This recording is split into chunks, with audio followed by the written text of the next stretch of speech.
What's up guys, does your work from home setup look something like this? Well, I know that mine's had a couple of evolutions as it goes. I started off with a bench, then I got a chair. Well, I started off with a bench, then I got a pillow on the bench, then I got a chair. Because like most people, I don't have a dedicated office space in my house, so I'm working at my kitchen table. But what I did find is two big things. Firstly, I was getting a lot of shoulder pain and back pain. The second thing I noticed is that during lockdown, we've all had a ton more deliveries, grocery, shopping, different clothes, all sorts of things, and most of them are coming in boxes.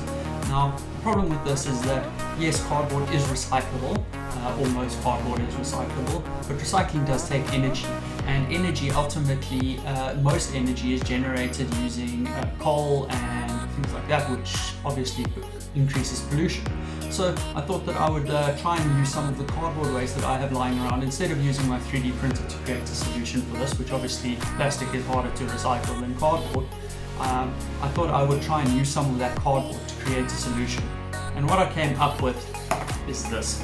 Now, this is the first prototype. I'm going to be showing you guys how to build the second one. But basically what it is it is a piece of cardboard, literally one flap from a box that I had. And I've cut it into a way with 3 tabs, and what it does is it just works as a laptop stand. That goes underneath the back of my laptop, and it completely changes the angle at which I interface with my laptop, helping fix a lot of the wrist pain that I was getting and relax my shoulders a little bit. Okay, great. So let me just give you an idea of how it works. First of all, I'm just going to close everything and unplug everything. Get it all out of the way.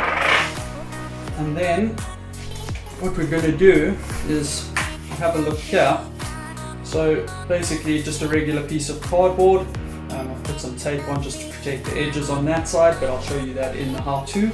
And then the same on the other side with a couple of cuts in it just to allow the tabs to clip in.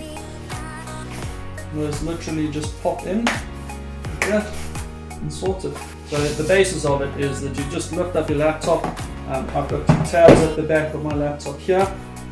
And I just put mine in the bottom there just so that it doesn't slide off the end. So I'll just do that. Put it down. And then it's sorted, and that basically, if I put my laptop at the edge, that gives me a much more comfortable line for me to put my laptop or put my wrists at. It lines up the front of my laptop nice and flush with the edge of my table, so I can move it forward and backwards, and it's strong, plenty strong enough because of the triangle there. And if you have your tabs facing down on the front, then you don't have any issues with that clipping out. So very simple, very easy. Okay guys, so first things first, we will need a couple of things. The first one is going to be a craft knife. Second one will be a ruler, preferably a steel ruler. Third, pen or a pencil, whichever one's easiest for you. And a pair of scissors. Now the scissors are not necessary if you have the craft knife. I would recommend the craft knife rather than the scissors.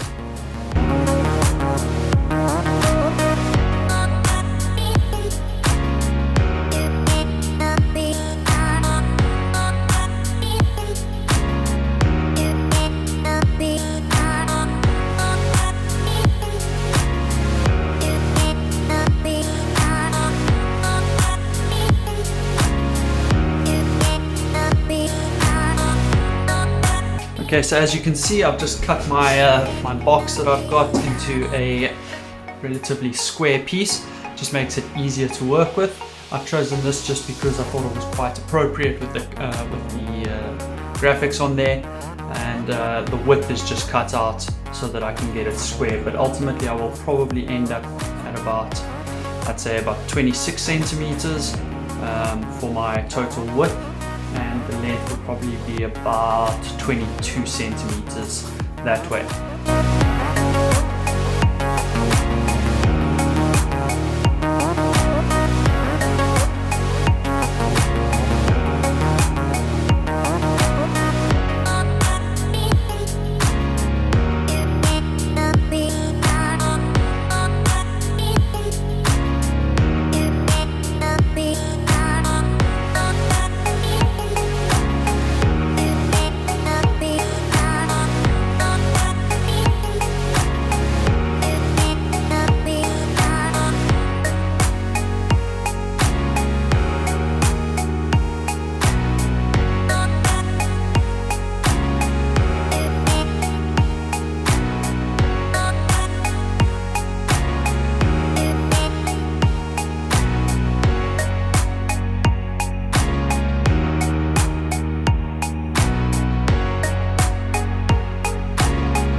as you will see, I've done lots of these dark lines like this just to show where my primary lines that I'm going to be cutting out are.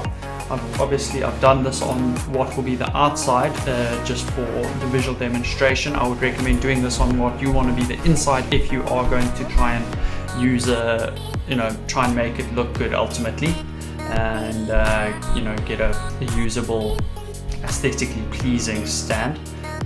So this, just for the purpose of the video, I've done it on the outside where it's going to be easier to see here.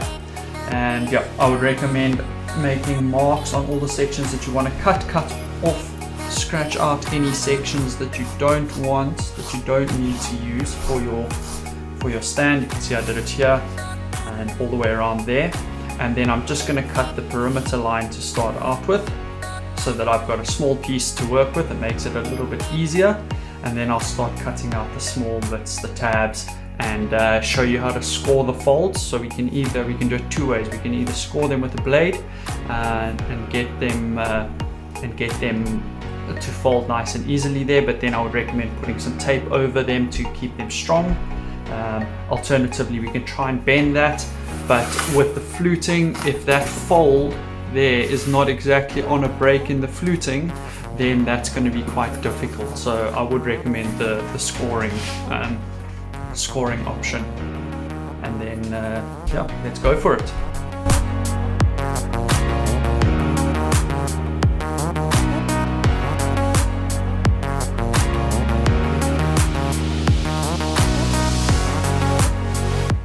When working with cardboard, I always find it easier to do multiple passes of the same cut. Don't try and push hard and then cut straight through the whole time, because that you run the risk of, you put a lot of pressure on. So firstly, I've got a cardboard piece underneath here so that I'm protecting my work surface. If you've got a cutting mat, that's even better.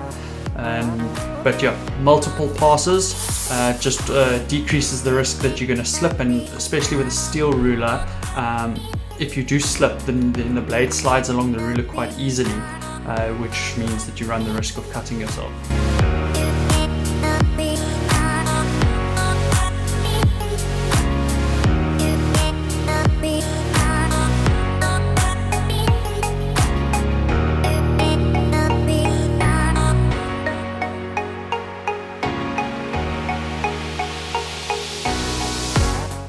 Okay, so what you've got to do next is you've got to score your edges. So I've used this fold, this existing fold from the box, as one of my sides. That's going to be the base. So all I need to do now is to just score this edge. So what I'm going to do is you can either take your blade and just run it across here a couple of times really lightly, just to kind of create a tear in the top layer of your cardboard, and then you'll be able to break fold it. Alternatively, if you want to take your ruler and your pen, or your pen and your cardboard, and make a mark on either side like that, and then you can line those up.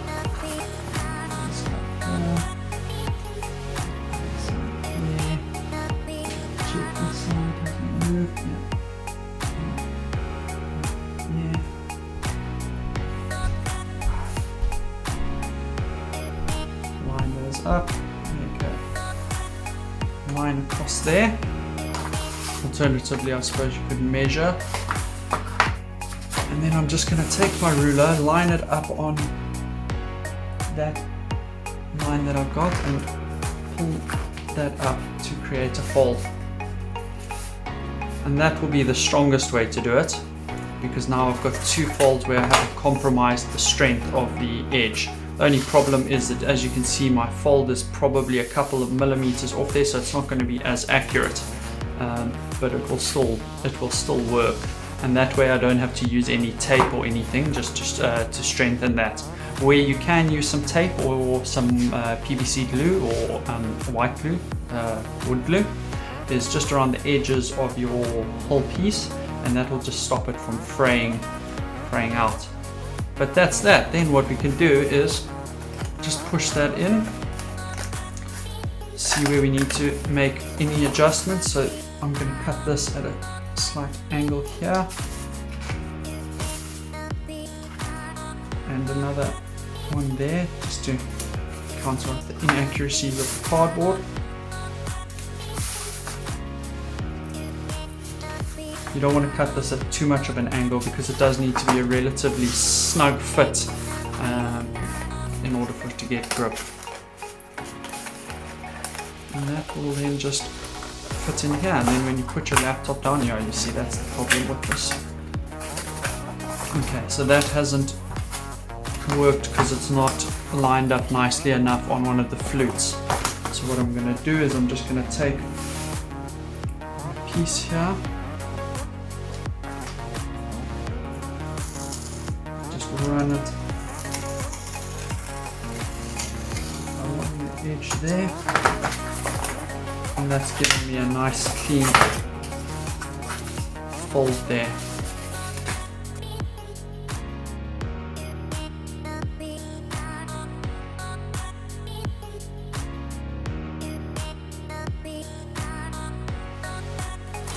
Like that, that's step 1. Step 2 there, it needs a bit of wearing in, and then step 3. So that gives me 3 different heights, 1, 2, and 3. That's the flattest. If you want to go any flatter, then you're going to need to make these tabs slightly longer so that they stick through better, and that'll give you a decent edge. Okay, so thank you guys very much for watching, and I hope you enjoyed it and found it helpful. If you did, please hit the like and subscribe button, and if you would like to see more of these, then keep following the channel.